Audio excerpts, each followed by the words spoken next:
O ano 1984, o cenário, Brasília, a capital do país. Um país que já vivia um período de abertura e uma grande mobilização da sociedade para encerrar o ciclo militar que já perdurava aí por 20 anos.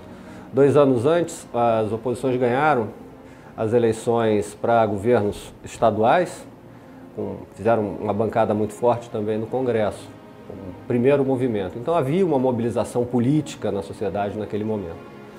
Em 83, um ilustre desconhecido chamado Dante de Oliveira, deputado por Mato Grosso, ele viu a oportunidade de provocar ainda mais a ditadura e apresentou uma emenda estabelecendo eleições diretas. Essa emenda acabou mobilizando o país inteiro na memorável campanha das diretas, que foi de 1983 a 1984. E aí a gente chega à data da votação, ao período da votação dessa emenda, depois de inúmeros comícios enormes pelo Brasil inteiro. Milhares de pessoas foram às ruas para pedir eleições diretas. E Brasília vivia esse clima. E eu, garoto, 20 anos de idade, recém-chegado à capital do país para concluir meus estudos na Universidade de Brasília, na véspera da votação da emenda Dante Oliveira, estávamos eu, meu irmão, mais 3 amigos dentro de um carro, fazendo nosso papel cívico. Qual era? Buzinar, buzinar e buzinar. E vestimos todos camisas amarelas. Eu cheguei à profissão de jornalista em 66, na verdade em 65. Eu era um menino. De repente eu me deparei numa redação, comecei servindo cafezinho, né? E era interessante porque o chefe mais importante, o chefe de reportagem, ele era o sujeito que assinava aquela autorização para um filme ir ou não para o ar.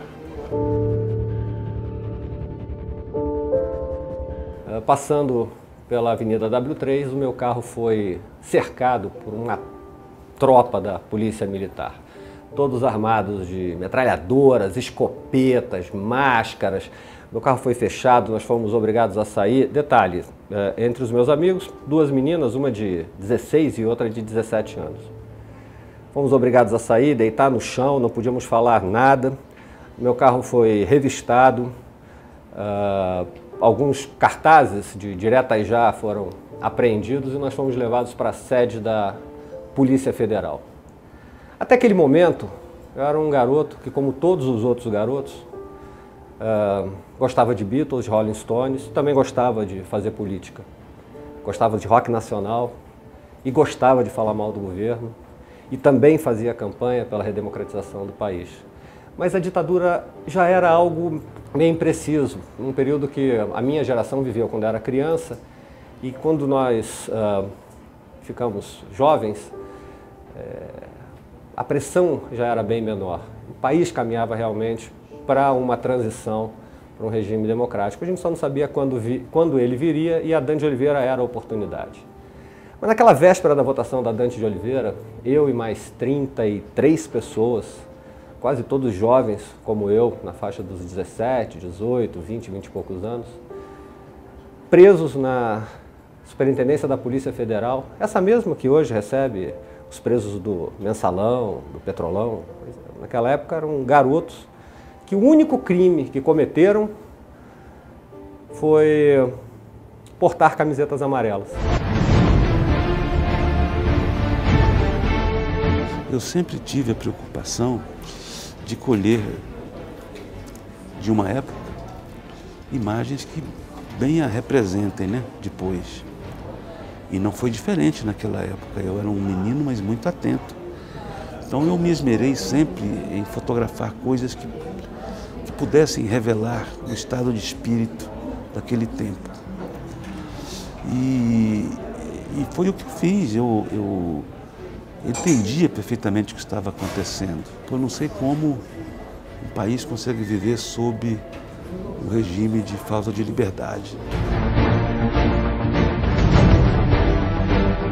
Não se pode negar que temos um país bem assentado, né, democrático. Hoje você tem aí O mundo modernizou, o mundo melhorou, né? Estão aí as máquinas, né? Os equipamentos, as ferramentas. Hoje você entra numa dessas mídias sociais, você diz o que quiser, quando quiser, sobre quem quiser. Ilha, isso é a expressão e a prova de que a liberdade está aí.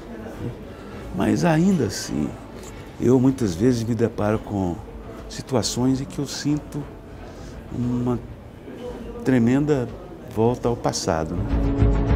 Eu vejo um país muito melhor do que o país que os meus pais me contaram que eles viveram quando eu era criança.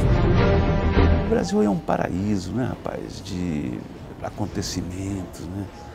Você vê, por muito menos em qualquer outro lugar, o mundo pegaria fogo. Aqui, muitas vezes, você está numa determinada situação de um determinado evento, numa manifestação, uma confusão e bomba. E quando você olha para o lado, não tem um ferido, não tem um preso. Eu não sei se isso é resultado da sorte ou da democracia.